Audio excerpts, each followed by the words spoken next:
Hey y'all, Uncle Jimmy here. When you speak for yourself, you're forced to think for yourself. And when you think for yourself, the sports world looks different. In order to enjoy this podcast and this show, you need to have the courage to look at the world from alternative points of view and not be offended when you disagree. Speak for yourself isn't your Twitter, Facebook, or Instagram feed. SFY tells you what you need to hear and not what you want to hear. So, welcome aboard, buckle up, and enjoy the ride. We start in Dallas.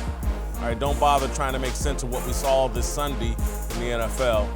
The late Dr. Z, Paul Zimmerman, the foremost authority on the National Football League, before yours truly, couldn't decipher what we saw yesterday. Week 15 was as wacky as I've ever seen. The long-dead Falcons dropped the 49ers from the number 1 seed to the number 5 seed in the NFC when Julio Jones grazed the goal line with 2 seconds to play. Minshew Mania spoiled the final NFL game at Oakland Coliseum and set off chaos inside the black hole. The Buffalo Bills won a 10th game for the first time in 20 years. Yeah. Week 15 was so crazy that Tampa Bay's Jameis Winston looked like the best quarterback in the league, tossing 4 touchdowns in a romp. I haven't even mentioned the craziest thing I saw this weekend, the Dallas Cowboys. No, I'm not talking about Dak Prescott's coin flip fiasco where he almost gave the Rams the ball at the start of each half. I'm talking about the Cowboys beating a team with a winning record for the first time all season. Dallas dominated the Rams, the defending NFC champs, a team we thought had caught fire. The Cowboys bulldozed Los Angeles 44-21, rushing for 263 yards and 3 touchdowns. The outcome likely ended Los Angeles' playoffs hopes and justified, in Jerry Jones' mind, the Cowboys' decision to stick by embattled coach Jason Garrett. Yeah, Week 15 was wild and confusing. It was also meaningless. Nothing happened. Don't believe any of it. Pretend like it was all a dream. Jameis Winston did not prove he's Tampa Bay's long-term answer at quarterback, and all Gardner Minshew is Ryan Fitzpatrick with a handlebar mustache rather than a ZZ Top beard. And please, God, don't jump on the Cowboys bandwagon. Dallas's victory said far more about the Rams than the Cowboys. Sean McVeigh and Jared Goff caught lightning in a bottle last season. They did not build a sustainable culture. In football, culture trumps talent. That explains Bill Belichick and the Patriots' 2 decades of dominance. Los Angeles is a Lakers town, an NBA city. In basketball, talent trumps culture. Any problem can be addressed with the acquisition of talent. Trade for Wilk and Kareem or buy Shaq and LeBron.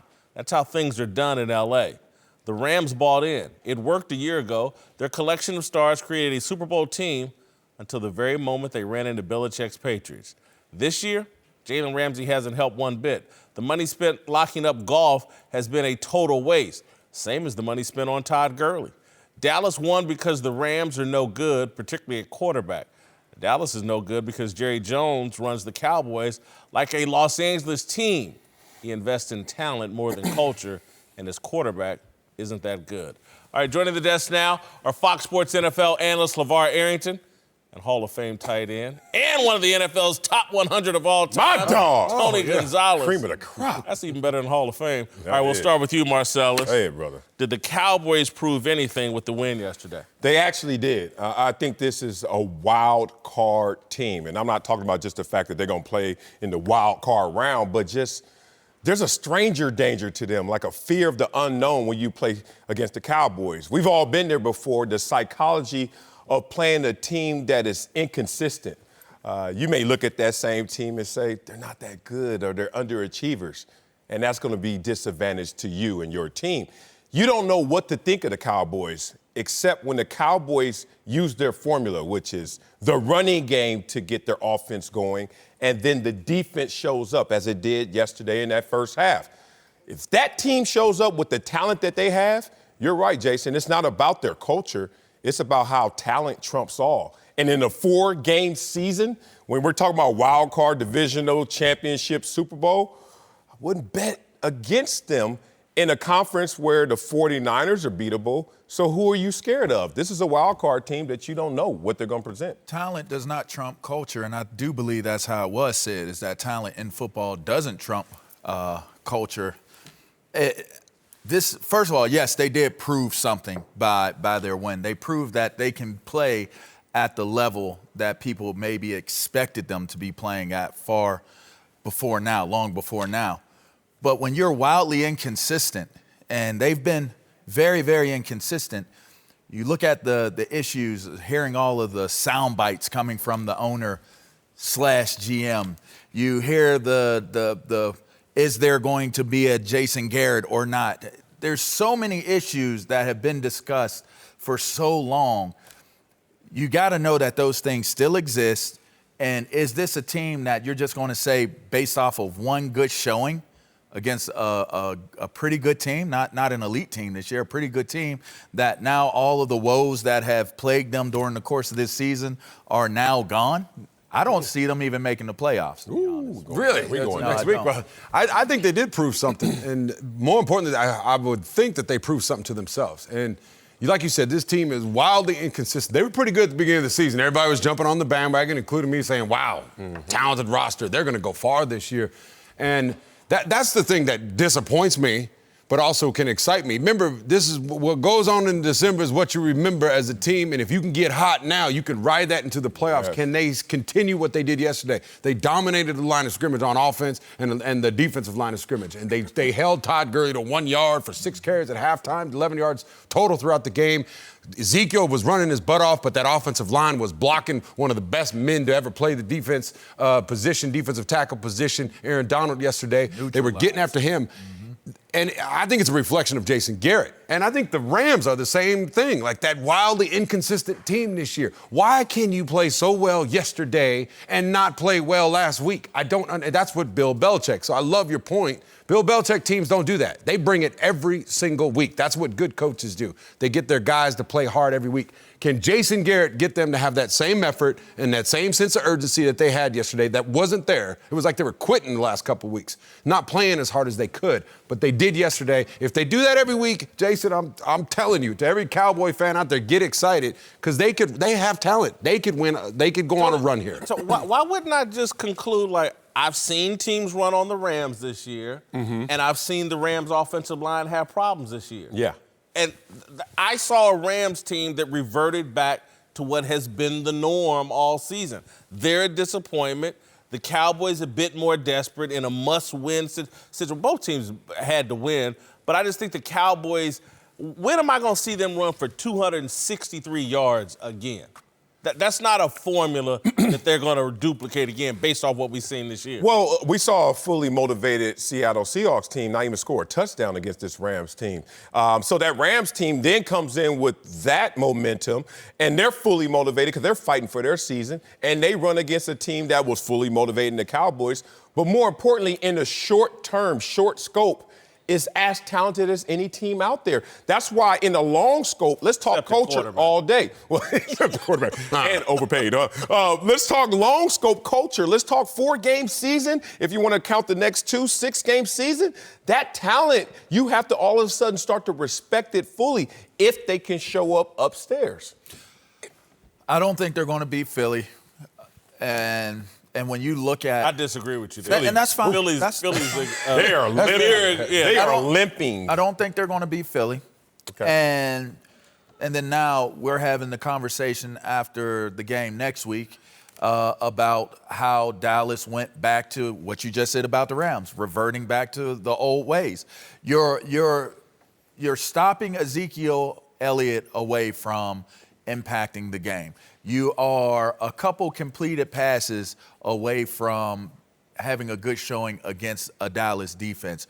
We've seen what Dallas has been in a larger sample size of what they're not doing the right way versus the sample size of what we saw them do correctly against this Rams team. I'm not buying it. I mean, you guys sound positive about them. No, not me. I think that it's great to say that they had a great showing. I think it was a great showing yesterday. You saw the potential of what it could be. But to say that, I'm not going to look at everything that took place in weeks before, prior to this performance, and not base my assessment off of that. I don't see them beating Philly this upcoming week. I think it's simple. It's Jason Garrett. if Jason Garrett, I don't know what he did this week. Maybe he didn't do anything highlight different. reel. What did he do? Yeah, He showed did. the highlight reel midweek. He showed them how good they are. Show another highlight reel. Show some Rocky films. I don't know. Remember the Titans. Whatever it takes. Get these guys in that same mindset. And that's what great coaches do. Am I right about that? I mean, No question. How about get just them in show that them this mindset. game? Just put this game on repeat and say, guys, Let's do this. that was a team that was in the Super Bowl last year. All right, let's transition to the why I'm not high on the Cowboys, and it's the Rams. And the question here is Sean McVeigh closer to being the next Mike Martz or the next Sean Payton? Oh, okay. Much closer to being the next Sean Payton, but why stop there? Look, in his second year, he had a team in the Super Bowl. Think about that. In his second year, a team that he inherited a quarterback, and Jared Goff, who you're not too high on, and I understand why, and he inherited Todd Gurley and those knees, and he took that team to the Super Bowl when that was a 4-win team just a couple years ago. Now let's look at Mr. Sean McVay in terms of where he ranks amongst great coaches all time. In his first 3 seasons, look at those names. Better start with still 2 games remaining than Mike Tomlin, Mike Holmgren, Andy Reid, Sean Payton, Bill Walsh, and Bill Belichick. Now, usually somebody at a sports bar say, you trying to say he's going to be Bill Belichick? I'm saying, no, he's on pace to be even better than Bill Belichick. But I don't know where he's going to land. But his takeoff right now in his first 3 seasons is second to none. So Sean Payton, if not even better. Don't forget, Sean Payton's only won 1 Super Bowl Mike with a Martz franchise. looked good early. Oh, yeah, but with a franchise quarterback in New Orleans, and Drew Brees, 1 Super Bowl. You trying to tell me he can't win 1 Super Bowl in his career? I think so. That's an egregious. What? That's totally egregious to think that he's going to outpace and be better than a Belichick. I don't. No, he doesn't say that. I don't. He said heard Sean it. Payton. No, Sean Payton. No, all of them. No. He's on the list. Did you say he's going to outpace Belichick I or said, Sean I don't know Payton? where he's going to land, but he's on pace to outpacing Belichick. Yeah, I heard what he said. That's egregious. That's egregious. It wasn't egregious Belichick's first 3 years to say that. Yeah, but Belichick didn't have his success until his second time around. Yeah, he we got know. to the New England Patriots. Even more to my point. I think he's more to the point of a Mike Martz. I think that Martz had a successful career. I think that he led a very, very talented group of men to a Super Bowl and came up short, just like what McVeigh did with his Super Bowl team.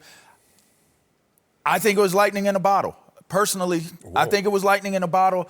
The more you get book on a coach, the better that coach has to be moving forward. You are seeing book taking place against Sean McVay this season. Personnel-wise, they had a superior personnel grouping last year. They lost some very key pieces in the offseason. Coming into this year, everybody thought that Aaron Donald would continue on the trajectory. He didn't have the type of season that people thought he'd have. Goff is not playing at the level that people would expect. And Gurley is all but disappeared except for maybe 1 or 2 games during the course of this year. Ooh. Those aren't recipes where you say this is a guy that's trending up versus possibly Do you remember plateauing. Todd Gurley outside the Rookie of the Year campaign having 25 out of 26 straight games without 100 yards? You remember Jared Goff, who was 0-7, couldn't do a damn thing, became a franchise quarterback under this same guy? And Mike Martz is unfair comparison. Mike Martz never got a job after he did his wonder and lightning in a bottle in St. Louis. You saying that this guy, Sean McVay, would never get another job? No, I'm not saying he's not going to get another job. So he doesn't map on to Mike Martz. No, I'm not saying he's not going to get another job.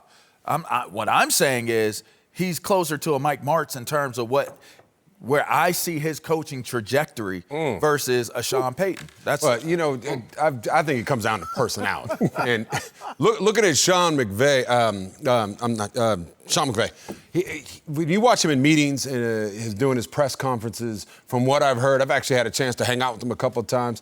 As long as he's willing to keep learning, I think he's going to be fine. Now, he went on, and I think they made a mistake by giving all these guys that much money, and now they're stuck with them, where Belichick doesn't do that. If he had copy genius. Copy Belichick, and I think he's smart enough to do that. I think he'll figure this thing out. He needs to. His biggest problem is he can't be wanting to be so liked, and I think that comes from young coaches. They want to be liked by the locker room. If he can get over that part of his game, then I think that he can go out there and do something great in this league. Look, culture is the word that I used in the essay to start this out, and it speaks to why I think this guy's going to end up more marched than Sean Payton. I think it's harder to establish a football-type culture in Los Angeles than it is in some of the other cities around the country. I don't think it's a coincidence that the Boston Celtics, the New England Patriots, the Boston Red Sox, hell, even the Boston Bruins have had incredible success with their sports franchises because there's something unique and analytical and intellectual about the culture surrounding Boston. Here in Los Angeles, one of the reasons why everybody got paid is because that's what you do here in Los Angeles. This is the land of superstars and glitz and glamour, and so Stan Kroenke running his team in order to compete, in order to get people to come to the stadium. Man, we better fill this up with as many stars as possible and create the illusion that this team is the same as Magic and Kareem and Kobe and Shaq and LeBron James, because that's what you do in Los Angeles. It's a city that is instant gratification. The pace and the methodical nature of football doesn't fit this culture. And so I think Sean McVeigh could be a classic, great football coach, but he's caught in a culture that's microwave and not the best to grow a football culture that's sustainable. And they're always going to be overpaying for guys like Jared Goff and others because that's what you do here in Los Angeles. I just want to surmise that we're hearing right now about a coach that won 11 games, 13 games, and maybe 10 games that he's going to flame out. I see no indications of that. I don't think it's an insult to compare him to Mike Martz versus Sean Payton. I don't think it's an insult. Do you remember what this was before he took over? Yes. It was ugly. Jeff Fisher was they were struggling. And I don't think that you take away from what McVeigh's accomplishments have been. But again, to show those numbers and to insinuate that he's heading towards being better than a Belichick. How about to the question, Sean Payton? What is that ceiling? That's one Super Bowl and competitive all the time. Is that unfathomable? But Sean Payton's one bad call away from possibly. Oh, here we go. Well, he's a one touchdown away. I think both of y'all make good points. Thank you. I really do. I really do. I get where you make an excellent point. Like, hey, man, look at the results. And to say Mike Martz, that's kind of extreme. That's harsh. But if I got to choose, I just think Sean Payton and the culture he's established in New Orleans, I think it's going to be hard to duplicate. I think Sean McVeigh is a hell of a coach. He might be trapped in the wrong franchise and in the wrong city for consistent success. 12 straight years they didn't make the playoffs before Sean McVeigh brought his young butt to L.A. I'm just saying, he turned around a culture already. Now, the steps to take to the Super Bowl championship. He turned around a team. No, he's turned around a team. No. But 12 years? That's the organization. But he's also, to me, though, overpaid for a very mediocre quarterback that they're going to be dealing with. That's called Les for the next Snead. 2 or 3 We'll years. talk about Les Snead in another block. All right, stick around. Here's an honest question. How are you supposed to know what to do with your money? Very few of us are exposed to meaningful advice on how to manage our finances. Even fewer have the means to get professional financial guidance. Betterment is a platform that was built to do something radical, to give accessible financial advice that puts you first. If you're like most Americans, your money is probably sitting in a savings account, likely earning next to nothing. Maybe you have an investment account that you're not really sure what to do with. Betterment can help you make sense of what to do with your money. Investing involves risk, but you don't have to know the ins and outs of the stock market to start saving more or start investing for your future. Betterment's technology will put your money to work, choosing the stocks and the strategies that are right for you, because we know you have other things to do. Betterment's platform can even provide guidance on what financial goals make sense for you. Give your money a new home with Betterment, peace of mind included. Download the Betterment app today. That's BETTERMENT for the betterment of you. Tony Gonzalez is back. Joining us now is Fox Sports NFL analyst and the man now with the second most rushing yards in a season for a quarterback. Silver medalist. The runner-up. Time now for a big story presented by Hyundai. Oh, man. Patrick Mahomes looked like his old self, throwing for 340 yards and 2 touchdowns. As the Chiefs beat the Broncos in a near blizzard 23-3, Kansas City's defense is usually an area of concern, but they appear headed in a positive direction, allowing just 45 points combined during their current 4-game winning streak. The Chiefs won't be the 1 seed in the AFC. Lamar Jackson and the Ravens will most likely lock up that with a win this week. But with Tom Brady showing his age and Mahomes returning to his MVP form, one could argue that the Chiefs are the biggest threat to Baltimore right now.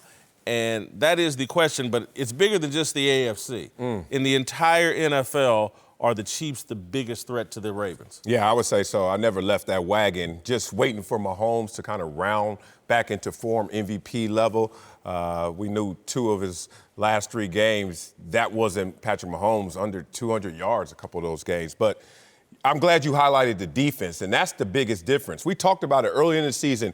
What would the Chiefs look like this year defensively with Spagnuolo and Spags out there having his fingerprints on this defense? Well, last year, this was a team that was not 1 play away from the Super Bowl, but 1 penalty away from the Super Bowl with the 31st ranked defense. This year, they're trending upward all the way to 18th. And I remember talking about it on the show. We said if they get top 20 defensively with this offense and those weapons, oh, they're going to be scary. A team that beat Baltimore not only this year, but last year with Lamar Jackson has confidence against that team. I say they're the biggest threat. And I'll reiterate that again. The Chiefs beat the Ravens twice. They beat them last year when Lamar was young, fairly getting into his groove. But this year they beat him early in the season. And, you know, Patrick Mahomes is a guy that can attack all areas of the field. And I know this was before they got Marcus Peters, but when you got a guy like Patrick Mahomes who can do it all, then every defense, you know, can be put up under duress. So I think they're the biggest threat to the Ravens because the Ravens haven't faced too many quarterbacks like Patrick Mahomes. So I'm eager to see what this matchup is going to look like. It might not be at home for Kansas City because that's where both of the wins took place. It'll be on the road. Yeah, I agree with both of you guys, absolutely. But, I mean, you still look at out of every team in the league, that means you're saying that the Chiefs are the second best team in the league right now. Are they the second best team in the league right now? No. I don't know. I still like the 49ers, a healthy 49ers with everybody there. I still like the Saints. The Saints are still a really good football team. Looking at them with the Chiefs, because Chris Jones coming back, defensive tackle being healthy, Frank Clark can finally be worth that paycheck because before at the beginning of the season, he wasn't playing up to what I thought he was going to, but now he's looking really good coming around the edge, and that's just going to help everybody. If them, it doesn't matter. They don't with Patrick Mahomes and that whole offense, they're going to score when the lights come on. Andy Reid, what he does, he is a genius, one of the best coaches of all time. You're going to have a team that can keep up with them scoring, and now with that defense stopping people, Super Bowl. I'm thinking Super Bowl. I'm an old man, and I'm old school. The Chiefs can't run the football. I don't respect it. And that's what's going to bite them in the rear end in the postseason, in my view. The biggest threat to me, and again, I do like the way the Chiefs defense is trending. I've been very critical, particularly of their middle linebackers. They're playing better. I got to give them credit. Having said that, I don't trust the Chiefs or Andy Reid as much as I trust Sean Payton and the New Orleans Saints. The Saints, to me, are the biggest threat to the Ravens. I trust their defense more. I trust their head coach more. I trust their running game more than I do the Chiefs. There's going to come a time when the Chiefs are going to have to close out a game and they can't run the football. And I know Patrick Mahomes, to me, is the most talented quarterback in the NFL. He's the best quarterback in the NFL, in my opinion. He's not the MVP. Lamar is. Yeah. But they can't run the football, that's going to bite them in the rear end. Yeah, but if you can't put up the points, like we know that running the football, throwing the football is a means to an end, which is scoring. And the defense, especially 2 of the last 3 games, 10 points or fewer. You talk about a defense that's going out there and playing stout and taking the ball away from other teams. So let's just look at the top. And you talk about the NFC with the 49ers sitting there dogfight with the Saints. But then you see that same Saints team and 49ers team can't get past Atlanta. So you say there's a formula to beating this team. When I look at the Chiefs, what I realize is this team can travel.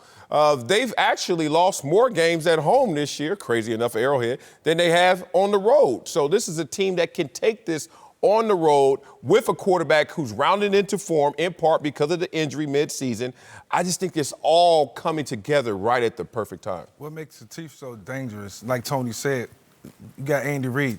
He's the guy that makes the ship go. I mean, he spends countless hours, cooking up plays and coming up with concepts. And any defense that he faces, he's going to break it down to a T.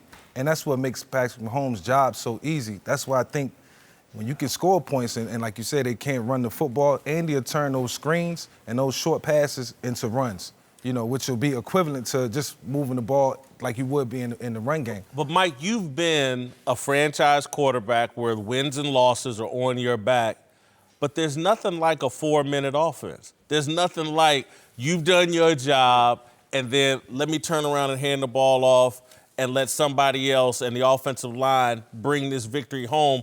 That's where I think is going to bite the Chiefs. The thing is to not get yourself in that position. But, ball control is something that they're going to have to do or they have to bring out, throughout the course of the game. But it's all in timing, and it's all in when you run the football and when you have to. You just got to mix it up and make it look like, it's something that, you can do at any given time as far as running the football. Are they a better football team than they were last year? Defensively. That's a good question. Defensively. No. Yes, Defensively.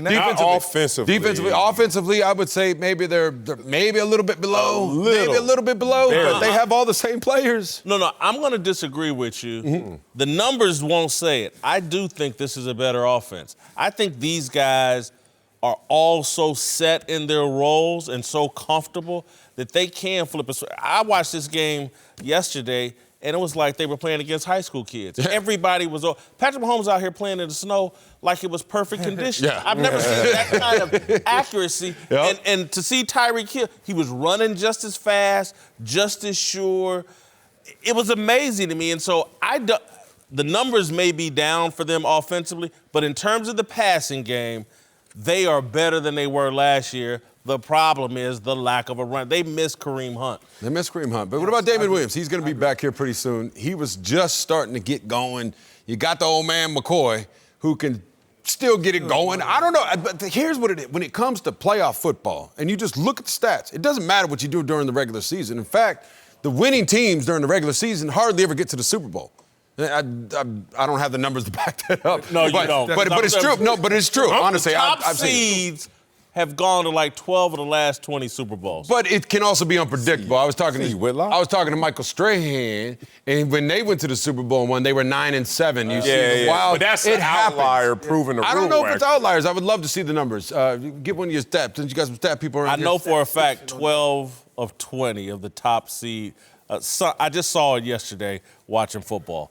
But it's being hot. A top seed. It's about getting hot. I do have some numbers to push back on the offense is better. Had to do a little research right here. All right, this year's offense has scored 30-plus points 6 times. Last year, 14 times. Like Patrick Mahomes was hurt. Yeah, but I just think that last year, and part of it was a surprise element, seeing it all come together versus now you see it coming, which is a little easier to prepare for. So, look, there's still a top 5 offense, whatever you want to think of them. But because of the balancing act with the defense, I think this is more of a threat this year to the entire league. And they may get the scenario, they win out, New England loses one game against the Bills or Dolphins. Which could happen. New England has to come there for the divisional game, not the whole AFC championship game. Everything's on the line. We know that it's still a do-or-die situation, but that may play into the psychology of the Chiefs. You catch the New England early while they're still going through their offensive struggle.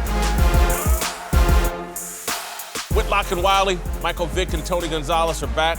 Let's move to Santa Clara, where the 49ers dropped a heartbreaker to the Falcons, thanks in large part to this game-winning touchdown from Julio Jones. It was initially ruled short of the goal line, but after review, it was determined Julio had crossed the goal line, giving the Falcons a wild 29-22 win. It wasn't all bad news for the Niners, who clinched a playoff spot thanks to the Rams losing in Dallas, but the loss to the Falcons was costly for San Francisco, who go from the 1 seed all the way down to the 5 seed in the NFC. All right, the question is, should we be worried about the 49ers after yesterday's loss? Yeah, we should. Everyone knows about the injuries. 4 defensive starters out yesterday. Since week 9, you look at them giving up 26 points a game. But more importantly, I want to use something Michael Irvin says a lot. He always says, judge a man by the distance traveled. Well, I'm going to judge this 49ers team by the distance traveled. Last year, this was a 4-win team. And you think about that distance to go from that to where just last week they were the #1 seed and Super Bowl contender, if not favorite for some.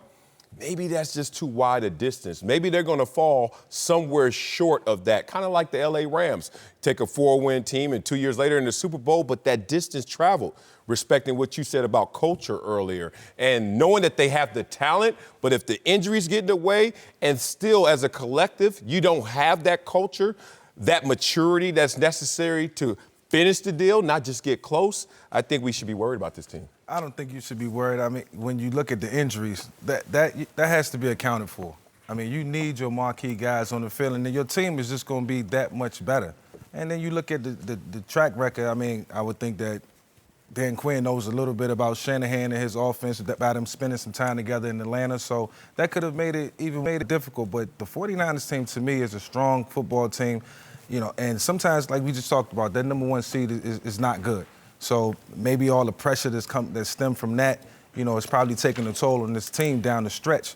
But right now, this gives them a chance to get some guys back healthy, get back focused, and get ready to compete in the playoffs, because that's what's most important right now. Yeah, I'm getting a little concerned, a little bit. I think offensively, where yesterday we saw it, you can't have your tight end be your #1 guy, and I've been there. I'm just telling you, very rarely. I'm talking the guy who catches all the yards, who catches all the passes. Yeah. You got to have that you got to have that over-the-top receiver. I think Emmanuel Sanders. He had 1 catch yesterday. Deebo Samuels had 2 catches, and Kittle had 13. They need to find that balance on that offensive side of the ball. Otherwise, you will not beat really good football teams. You'll beat their average teams. But when you go up, last week they played well.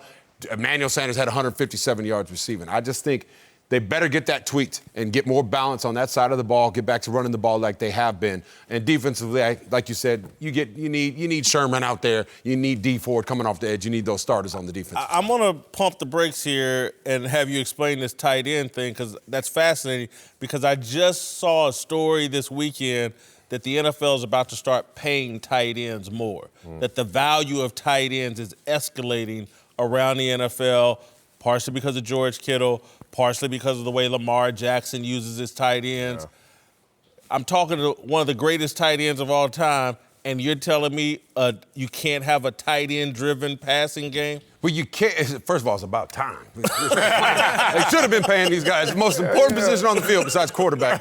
We do it all. We block. You see George Kittle block yesterday? Yes. Oh, my goodness. That was a pancake. The man smiling about it. Yes. So what they do as far as an offense, but I believe, at least I've seen it, I had the most catches on the team, the most yards, most touchdowns, and then you don't even go to the playoffs with that. It's hard to sustain, and when you got to have those guys that get behind the defense, that can make plays, you got to have the receivers in order to complement that offense to be a full balance offense. Don't get me wrong, pay these guys. It's a mismatch, but you got to have that guy to go with it. I am worried about the 49ers for the same reason I've been worried all season. I'm not a huge Jimmy G guy. And they didn't put up enough points yesterday against a bad Falcons team. And I know this is a trap game. They played the Ravens, then the Saints, and then they finished with the Rams and the Seahawks. And so here's a garbage team allegedly on the schedule. But it's at home, and you need to take care of your business. And to me, Jimmy G didn't put enough points on the board. The defense is missing 4 starters. I understand why Atlanta scored some points. Hell, they got Julio Jones. I think he's the best receiver in football. I get why Atlanta was able to score some points. I don't understand why at home the 49ers didn't put 30 on these guys. You know, the Falcons are looking for a reason to quit. They never gave them one, and then they got cold-cocked at the end of the game. Jimmy G is a good quarterback. I just don't know if he's great. I don't know if he's good enough in a very competitive. There's a lot of good teams at the top. If against Aaron Rodgers, I think he loses that matchup. Drew Brees, I think he loses that matchup. Kirk Cousins, I think he loses that matchup in the postseason. Jimmy G's good, but not great. Even though they beat both of those teams, you gave an example. But, I don't want to see him again, right? The injury's bad timing, obviously, but I think it's masking what we've seen go wrong in the last 4 weeks with this team. as a collective defense, only one interception. This was a team that was opportune in terms of turnovers earlier in the year. And that's what you just have to look at. Like, are you playing your best football right now? Playing against the Saints, I don't know. Did that take a chunk of flesh out of them? Did that expose them? Did teams start? Yeah. Even Atlanta says, oh, we got something for you, and Yick only scored 22 points. It just seems like it's a little bad timing in terms of all these issues. What really concerns me is Emmanuel Sanders having one catch. As good as they run the football in the zone read run game, you mean to tell me you can't get Emmanuel Sanders open on a couple different concepts, because that's what's going to keep the defense at bay and allow the offense to flow smoothly, and then you can score at will pretty much. I just think it's the easy thing for Kyle Shanahan to be able to use Emmanuel Sanders for the main reasons that they got him. Shanahan.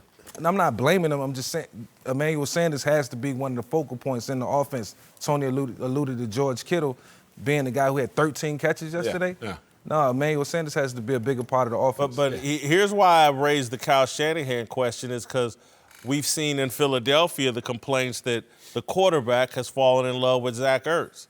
And has Jimmy G, because I just can't. Kyle Shanahan, I'm sure he has no problem with Emmanuel Sanders. They acquired him. They want him out to make plays. Has Jimmy G fallen in love with George Kittle? Yes. Is that a problem? He has. He has. I think we all have it as a country. Everybody's loving watching. I love watching this guy. Right. But he had 17 targets yesterday to George Kittle. Goodness. 17. That's too many. That's too many. I'm wondering if I've ever had that. Maybe once in my whole career. That's too much for one guy, period.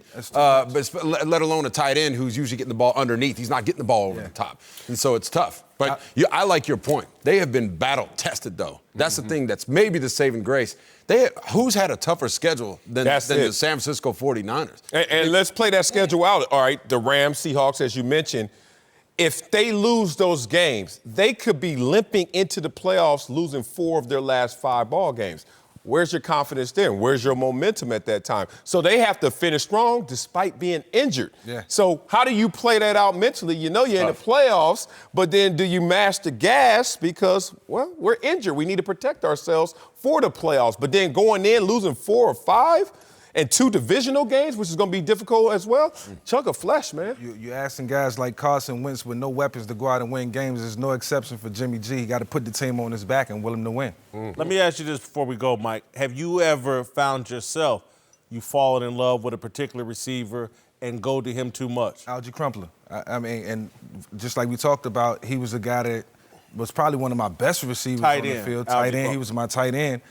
And, yes, I did pay too much attention to where he was going to be on the field, looking for the mismatches all the time, and sometimes my receivers, they became disgruntled. But it was because of the way our offense was built. I had to rely on this guy, and it can happen, but I had to expand my mind and, my vision to be able to stretch the ball and attack all areas of the field. LeVar Arrington is back. Joining us now is Fox Sports NFL analyst and Steelers legend, future Hall of Famer James Harrison. All right, let's head to Pittsburgh, where the Bills beat the Steelers 17-10 and clinched their second playoff berth in the past 3 seasons. Buffalo can still win the AFC East, which is pretty incredible. We consider the last time the Patriots didn't win their division was way back in 2008. All right, question here is, do you believe the Bills are better than the Patriots right now? No, because we know early in the season they weren't better than the Patriots because they lost to the Patriots. And what has changed since then, I guess, is why we have this question. To me, not enough for Buffalo to trump the Patriots. One, I saw the game last night. Everybody did. 4 interceptions and you win by 7? That's not good. Yeah, that's not enough. That's not showing me that you guys have enough firepower to take advantage of a team when you get those types of turnovers. And let's talk about that firepower or lack thereof. 8 of their games, they've had 20 or fewer points. So that's the thing. They rely on their defense, but the offense doesn't live up to their side of the responsibility many a time. So that's what happened in the Patriots game. It was just a low-scoring affair. Both defenses go out there. Patriots defense still playing well, but the moxie, the ownership, at least even mentally. Tom Brady over the Buffalo Bills, 31-3 overall, 15-1 at home. I think that comes into play. It's still Patriots. Totally agree with you. I give it to the Patriots, and the reason I'm going is the Patriots defense. You probably have the defensive player of the year over there in Gilmore. You have an offense that's adequate enough to do what it is that they need to do right now, even though it's this late in the season and Tom hasn't been playing like Tom. And the quarterback for the Bills, I'm not sold on him. He's consistent and inconsistent with some of his throws at times that are wide open. The running back yesterday we saw, Singletary, he fumbled the ball twice. Why wouldn't, if they get Frank Gore in there, I think they need to get Frank Gore in there more. They give him a better opportunity, at least somebody that has more ball security. Because, you come into playing the Patriots, the first thing they're going to do is rip at the ball for Singletary, and, he coughed that thing up twice. So I'm not sold on Buffalo because you just beat a Steelers team that, turned the ball over 4 times and you come away with a 7-point victory. I'm going to third that with a third no. They're not better than the Patriots today. We just came out. These timely calls. That's your new thing. We just came out of a segment talking about culture over talent. Talent-wise, this Bills team is probably better than the Patriots, talent-wise. Top to bottom, it's debatable. I can hear that, especially defensively.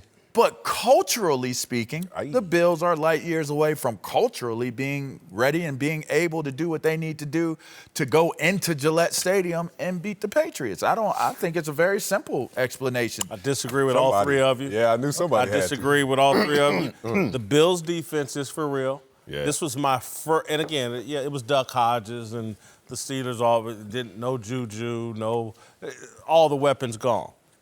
This Tre'Davious White that's dude's for real. Love the way he played. He's going to turn Tom Brady over. The Bills, I think, are going to win this Sunday.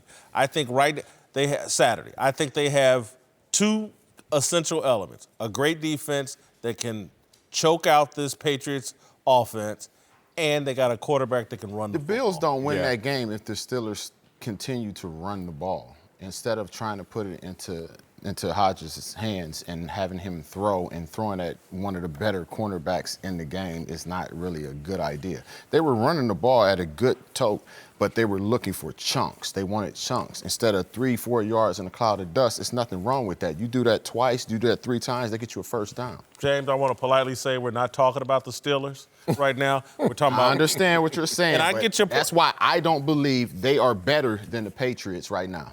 This Saturday, they're going to prove right. Bet. Josh Allen. Yeah, we definitely got to bet. Here we go. Josh Allen the Patriots have a little problem with a running quarterback. I think the Bills are going to run Josh Allen a little bit more than usual. And then their defense, Tre'Davious White and that defense, are going to choke Tom Brady out. Tom Brady's on fumes right now. There's people are sitting there, people right now. Right. And give me those people are fumes. saying right now, oh my God, Brady led the Patriots. I'm like, did you watch the game? Yes. Brady was mediocre at best. That defense and Stephon Gilmore carried Brady across the finish. And Tom Brady, I love you. I'm not trying to disrespect you, but you're 42 and you're starting to fall off a cliff. And the Bills are going to gently push him over the cliff on Saturday. The spread is 6.5. I'm going to pay for some more Christmas thanks to the Patriots getting clown-suited by another team with a running quarterback and a good defense. I don't do spread. Huh? Oh, No, you ain't got to do straight up. spread. We It's funny straight up. because of the burst. I hated this argument when you played in the league. As soon as a running back have his 30th birthday, oh, he's sorry all of a sudden if he has a bad game after. We look at Tom Brady, he's 42. Oh, he's sorry, he's falling off a cliff. Okay, I know that's age appropriate, right? But look, we got a young, second-year quarterback in Josh Allen. The last 4 games, he kind of falling off a cliff as well. No one's making mention of the fact that 62 quarterback rating, 65 quarterback rating, 146 yards, 139 yards, 185 yards. And we're not going to say he fall off a cliff because he's young. But he ain't helping this team roll like such. And when you talk about a team that doesn't put up points and they're going to go against the Patriots in that defense, and you're doing this against lesser defenses, let's talk. It's going to be an ugly little 17-10 game that falls the Bills' way. Oh, last time that didn't go their way. No, it's going to fall their way this time because they're going to turn Tom Brady over and give themselves field position and a couple of field goals and whatever. You are the definition of like a degenerate gambler that just wants to lose money on teams that you should not bet on. They are not going to beat He said you the have a Patriots. problem. Yeah, 31. Look, The last three times I've bet against the Patriots, I've won. Ooh. The last three That's times. how they get you in Vegas. How many times before that did you win? It doesn't matter. I'm just telling you what's going to happen this weekend with Josh Allen. He's a running Where the quarterback. game at? It's in Gillette. 15-1 at home against the Bills. Hey, what was the last game where I said this and they went into Gillette? Listen, how many times you've been saying that, though? You was right one time out of what, 50? Ooh. They saying you the Tom All I Brady gotta of be betting. is right is one more time. All I can do is play the next game up. That's how Tom If we Brady talking about feels. percentages, then you way But I'm off. just saying, That's how Tom That ain't Brady even good in feels. baseball. Y'all sitting around, they beat the big. Tom Brady barely completed half his passes for 100 and some odd yards. Like Josh Allen. I'm not sitting here saying, they don't win with Josh Allen. They win with Tom Brady, or used to win with Tom Brady. Now it's all the defense. Bill's defense gonna put it on. We gotta go. But we bet. Joined once again by LeVar Arrington and James Harrison. Time now for the most fearless discussion in sports. Let's go to Arizona, where the Browns were embarrassed by the lowly Cardinals yesterday, 38-24. It was a forgettable effort from Cleveland, who saw OBJ drop an easy pass and Jarvis Landry get into a heated argument with Freddie Kitchens after the game. The first-year head coach talked about his status in Cleveland. I don't care about my future as a Brown coach. I'm going to show up Monday, and I'm going to do the best job that I can do Monday. I'm pretty sure that ownership and John Dorsey would like for me to do my job and keep my head down and keep working, and that's what I'm going to do. I'm not worried about anything else other than that. All right, it's been a disaster in Cleveland. Should it cost Freddie Kitchens his job? No, it shouldn't, actually. If you look at him and judge him amongst his peers, let's grade him on a curve. Let's talk about rookie head coaches, not just first-year coaches, because then you got to throw Bruce Arians in the mix, who is a two-time coach of the year. But let's just talk about the 7 coaches who are coaching the first time in the NFL. He has the second most wins of all those guys. So if you talk about that relative scope, and we know how bad it's been in Cleveland for so many years. Last year, it was a 7-win team. They're on pace. We'll see. They have the potential to win 8 games, which will be a 1-game improvement. But all that said, with all the disastrous things that have occurred this year, you talk about lack of chemistry offensively, especially between OBJ and Baker Mayfield. You talk about the incidents on the field and lack of discipline. Whatever you want to say, if this is stabilizing in Cleveland, this is something to build on, because you need these guys to come back humbled with consistent messaging and consistent philosophy. Worst thing you could do in Cleveland right now is say, we want everybody to come back next year and do better. Oh, by the way, learn something new. I think that will put them behind the 8 ball. Oh, well, I think he has to go. The answer is yes, and it's out of necessity. You have to believe in the person that's leading. And I don't think that there's enough pin-pan with Kitchens at this moment where there's a belief to be able to bring those big personalities together. You know, an interesting thing, my thought process was all the talent that was put together, added to this team coming into the season. Everybody talked about Super Bowl run for this Cleveland team. Even if you can't coach, even if you're not that good of a coach, if you can't win at a rapid clip with that amount of talent, you're not ready to be a head coach. There are teams out there, we talk about New England all the time and their demise and this, that. They are still a team that has only lost, 2 games, 3 games? They're still marching the same exact way they were marching last season. You have all this talent in Cleveland, and you can't even get them on the page enough to have a chance to win the NFC or the AFC North. I think you got to get a proven guy in there that can lead this team and pull the personalities together. But they still are marching on that pace, though, of last year. I definitely agree with him. The thing that made me say get rid of him is the I don't care. You could have used a different wording other than I don't care, even though you came behind and said, I'm going to come in Monday. And when you look at it, he wore the shirt. Pittsburgh started it. That is not what a head coach would wear and want to represent towards, his players that are, supposed to be looking up to him. You have Baker. It looks like he's regressing. I think the reason Baker is regressing, he has a quarterback coach that is, I believe, Ryan Lindy. He was 2017, 2018, I believe it was. He was a GA for San Diego State. He went from running backs coach to now quarterback coach. And now you're seeing Baker, who is supposed to have been the most accurate quarterback, coming out in the draft, having the most inaccurate throws that you've seen in the longest. So, and that's another knock towards what their consistency is as far as the people that they bring in and they hire. You need someone proven. You don't need a 30-year-old GA coach that was in San Diego State 2 years ago being your quarterback's coach. You make an excellent point in terms of a coach, a lot of times a head coach is judged by the staff he can attract and put together. And if he's got an unqualified staff, it's a bad reflection on him. The other reason why I say he's got to go mostly is just there's been too much buffoonery. From Myles Garrett getting suspended for the year to every weekend there's something wrong with OBJ, to just the way they trick off games with just dumb stuff. It's all a reflection on Freddie Kitchens. I wish him well. I wish he had been the right guy, but I would clean house starting with Freddie. I'd put OBJ on the trading block next, and then try to put a coach in there that commands the kind of respect that can lead a talented team and can get Baker Mayfield back on top, because they can't. Baker Mayfield's had a terrible year. I know Colin Cowherd is delighted and just been proven right that Baker, but they give up a first-round pick. They went a number 1 overall pick for Baker. Can't give up on him, and you got to put him in a better scenario, a better situation, a better culture than what Freddie's been able to create. Man, I think he's going to lose public opinion in terms of some of the antics, the shirt, all that. But it's funny that when Bill Belichick first wore the hoodie, there was criticism of that as well, except, you keep winning these damn Super Bowls, so the hoodie's good. So I understand that it's all a performance-based, result-based situation. But he's winning. So far, they've won 6 games. So what if they go 8-8? The same Belichick who was in the same situation, that organization, only one time surpassed that record in 5 years. So it's just, what are you going to grade him on? Are you going to grade him on his low points? Or are you going to grade him on actually the relative experience of being a Cleveland Brown coach?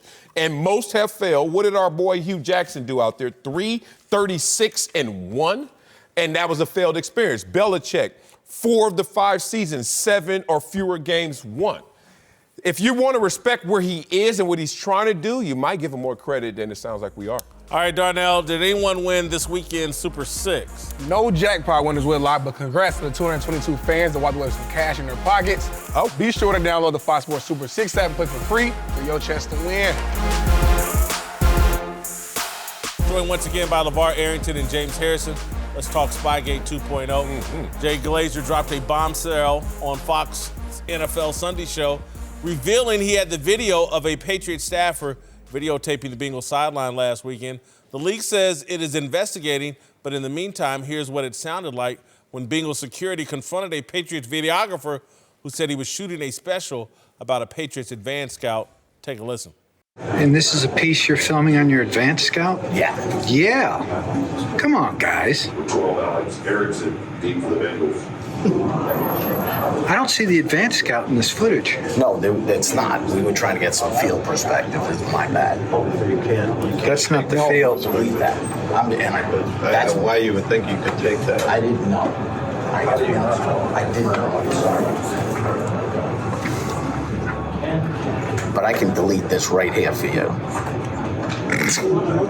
Damage is done, my friend. No, it isn't, because we deleted it. But I can delete this right here. I'm about to say. Even had the New England accent. Awesome. Should Bill Belichick be suspended for Spygate 2.0? No, not at all. Not based on that. Yeah. I didn't learn anything new from that. You really think that's Bill Belichick's muscle right there? Like, Bill Belichick is connected to that guy? Yeah, that guy who didn't know he was filming the sideline. I just can't find the smoking gun and connection of those two. If you can, fine. The most profound thing that happened was actually the introduction to this video. If you saw Jay Glazer, he said he saw Spygate 1 tapes, which I didn't think anyone saw because of the burning of those tapes. That would be mind-blowing. But what I saw right here, which is just, hey, a lazy broadcast camera at best and show me what anybody in that 80,000-seat stadium can see, I can't indict Bill Belichick for this. When you watch a movie, sometimes you got to look a whole lot closer to see what you missed when you watch the movie. And you catch it like that 3rd, 4th, 5th, even 6th time Matrix. you watch that movie, right? Yeah. Again, I made the point. Yes, he should be suspended. And if not, it should be for, again, if the penalties are harsh, you take a draft pick along with the other penalties of draft pick, fines, 1-game suspension, because obviously whatever it is, I'm not going to try to figure out what it is that's on that footage. It was purposely driven, them taking that footage. I don't care if anybody debates it. It was purposefully done. Now, with that being said, why are you going to say suspend the coach? Because I think there has to be that moment where you say, we fined you, we spanked you. Just what you got to realize, though, that department that is filming that is like a social media production type department. But that's they don't talk get out of it. They don't talk to the actual people, football operation people that actually film and get film study. Those are two different groups. You've been I highly doubt. Listen, I'm not indoctrinated. Believe me, I know I believed my heart and soul they cheated us in 2004 when they came back at the AFC Championship game and hit us on like 80-something% of our blitzes. Yep. He checking out of everything under the sun. Okay.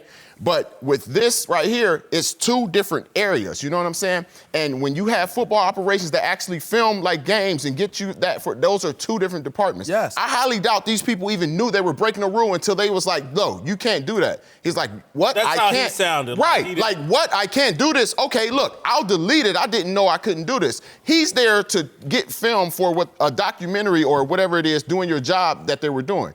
With that being said, I've done filming where you're there for 8 hours, 10 hours of filming, and they use a minute to 2 minutes of that. Yeah, okay? I'll agree with you on that point. With that being said, if you're trying to get actual signals, you shoot it from the other side. That's the point. See, face first, where you can see his hands. You can't see anything behind these dudes. You don't know what you don't know. They may not have been shooting it for I'm with you. They deserve a punishment, a penalty, but suspending the coach is not it. And the reason they're going to get the reason they're going to get penalized, and it has to be stiffer, but suspending the coach is not going to be it. It should not be it. Why? Because they have a record of doing it. Isn't the purpose of punishment? It's not that group. To deter. It's the same organization. True statement. Yes. Look, But you had a scout with the him. punishment is to deter future behavior. Okay. The thing that will deter future behavior is sitting Belichick down. That will hurt Kraft, that will hurt the organization, and it will never happen again. Okay, so they give him a 1-game suspension. You say 1 game, right? Yep. They give him the last game. You happy with that? Does that hurt them? Last game against Miami. That hurts them. Come on. Here's the reason If you want to why. do a show me campaign, that'll be the show me campaign they'll give to you just to keep you satisfied and everybody else out there. Here's the reality. It's not real. It is real if you're taking all of the other parts of the penalty. And the harshest parts of the penalty are going to be taking a draft pick away. No. I think it is. How is that harsh down when and taking his check for that week, the same as they did you, the same as they do in Burfict, the same as they do everybody else. Sit the man down. Playing time is the only thing athletes and coaches understand. You remove playing time. But you have to prove he knew and had knowledge of this, which I don't believe he had. I have to prove that he created this culture. And this culture, again, whether he's involved or not. It's So like do you believe that person like a mob boss. Don Listen. Corleone didn't say, hey, I want you to go rob this place. He created a culture. Bring me that envelope. So 2007, when they first got caught, bring me the envelope. when they first Bring me got that caught in envelope. 2007, you believe that these are the same video people from 2007 that are now taking. It's a different Okay, way. he It's a don't different know. Can you please connect this to football operations and then I hear you? I understand the advanced culture scout was there. and the conspiracy The advanced that we're scout going is to. not The advanced scout was connected to there. football? The advanced scout was not the on pretense. that. It's Robert Kraft's production company. Right. Third-party company for But Robert Kraft. under that umbrella are non-football operations as People well. that don't even know the rules. You got people on They that. don't need You to got know. people that's filming They that don't that need probably to don't know. even know. Ignorance of the law is not an And that's excuse why they for need to be breaking it. punished. That's why they need to be punished. And you got to punish somebody No. that matters. No. Going and getting You're going to punish somebody that doesn't have any responsibility for it now. Someone That who production company doesn't know why they're took the access they were given and took luxury with I'm gonna that tell access my people to do right. access. Now everyone has to go, or you have to find a figurehead to indict in this situation versus that direct person who took that access. Especially if it happened in the same Or that place. department itself. Especially if it happened in the same He already place. got suspended. That's not enough for you? You want more flesh? No, yeah, I want Belichick. I want something that deters the behavior. Who got suspended? The guy who did it? Yeah, the guy. Right. So again, he could have been filming. He could have Yeah. been filming, just like you said, with total ignorance. Did not know that he was filming. Right. This is on his sheet. Get the Bengals sideline. He doesn't have to know why he's filming the Bengals sideline. Yeah. You may not know. You may not know. You don't know. I don't know. But there was a purpose behind filming that Right, sideline. and he said the Belichick. purpose was... Bingo. No, there's no reason He to said say the what it purpose is. was the scout that was looking at the field. This is the things This is what he looks for. So we need B-roll. He's looking at this substitution. Knowing in that and it's out of against here. the rules. Well, He they got don't clearance. know that. We're He gonna doesn't get- know that. He got He clearance don't from know that. Cincinnati. He's got clearance to come in here and videotape what he wants to see. Have you ever heard there's a term called useful idiot? Yeah. Okay. And so what you're saying is that he's a useful idiot. No, I'm And saying I want the he's good at puppet his... masters that sent that useful idiot in there punished. And Bill Belichick is the puppet master of that organization. If not him, it's Bob Kraft. And the way to hurt Bob Kraft is to sit Belichick Okay, down. so sit Belichick for a game. Hey, listen, sit Belichick for a game to give him to show me that you punishing them for the Miami game. That's what Roger go do, and then everything will be good. It's right? a pike on the head experience. You happy with that? I am. That's as long weak. as he gets suspended and they take his check That's away just from as him, bad as I'm them good. trying to set up a workout for Kaepernick. Who in the world have they ever? Here we go. Have they Here ever we did go. that Here we for go. anybody?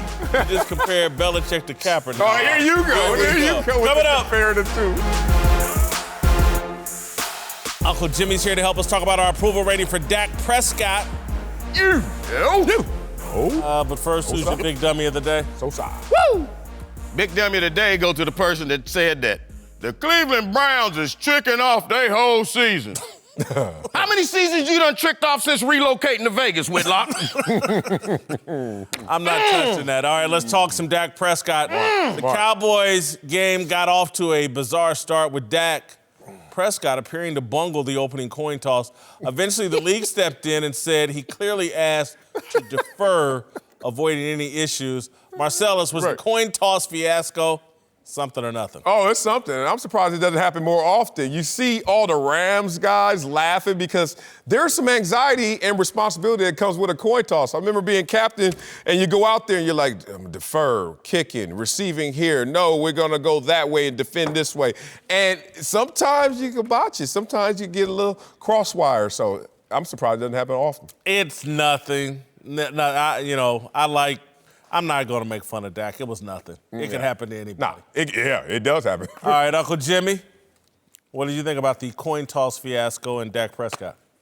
Hey, man, they pull this mess on black athletes all the time. Oh, God. Here we go. Man, I'm out. Always talking about they don't understand what a brother talking about. There's some truth to that. And this is why I stand before you today to say that the so-called league needs more black referees. Yeah, I might not have known this. Yeah, But, ever since I done moved to L.A., I done became what? Bilingual. Oh. Bilingual. Okay. Bilingual. I done became very fluent in city, country, and pig Latin. Watch, check this out. Yeah. Oh, bro, uye, is a igbe, as a ilike, elway. Every day. Snoop? That mean, bro, you as big as a killer whale every day. See? No. Look, man, I'm trying to tell you, we done seen this type of foolery before. Remember they did this back in the day to Jerome Bettis? They did get bad. Huh? They got burned. Remember he came out to flip the coin? Yeah. And now the ref assumed that because he looked like he was from Mississippi, and he got that great big old, that voice that came out of him, threw him off a little bit. Jerome came out and said, we'll take tails. Ref looked at him and said, you want heads? Jerome like, no, I said we want tails. Look, man, he just got that voice. Yeah. Throw you off. Throw you Gotcha. off. You ain't looking for that to come out of him. Got you. What you want to come out? Look, man, the ref heard what they wanted to hear. And you would fix this? Look at, man, this same thing happened to Dak. Y'all know Dak from Mississippi. Now, look, Fox's esteemed Mike Pereira, he's on hand to deal with the rules. Yeah. You need to put Uncle Jimmy up there to deal with the words. Now, see, this is the reason our very own Dark Ellis will never have this problem. He always uses them big words. You see him on the show, he be like, achievation without deviation is how you achieve maximum levitation. And I talk about that in chapter 3 of my book, big dog. All right, anyway, back to my point. What is your point? Look, man, y'all know Uncle Jimmy is the all-knowing voice of the peoples. Yeah. All right. So see, and look, tell me, what brother, when you get questioned by a bunch of white folks, you don't get a little nervous? Hey, you know, man, we white run out folks of get to time. asking you these questions. Dak was like, the defense, when we came out, I didn't kick nobody, but if they came out again, I want to defer. You know? Point toss. Look at, man, y'all know how people do, man. They put a bunch of words at the beginning. All you gotta pay attention to is what they say at the end. That's kind of like this show with your big, long, solidified Whitlock. Don't nobody care about that. They tune into the last 5 minutes to hear Uncle Jimmy say what Whitlock was talking about. Gotcha. I'm going to my approval rating for Dak I'm just trying to Prescott. tell you what God like. I'm just trying to tell you what Dak Prescott, I got him at a 58, a role player, up 2 points, There you really go. no change. Yeah. Dak's the same guy that I've been saying ever since about week 5. Yeah. Okay. Yeah. All right. What do you have? Season lows in terms of attempts and yardage and probably their best win. That's not a good formula, so I'm with you right there, bro. All right, the internet has him at an all-star, slightly ahead of us. Give him that.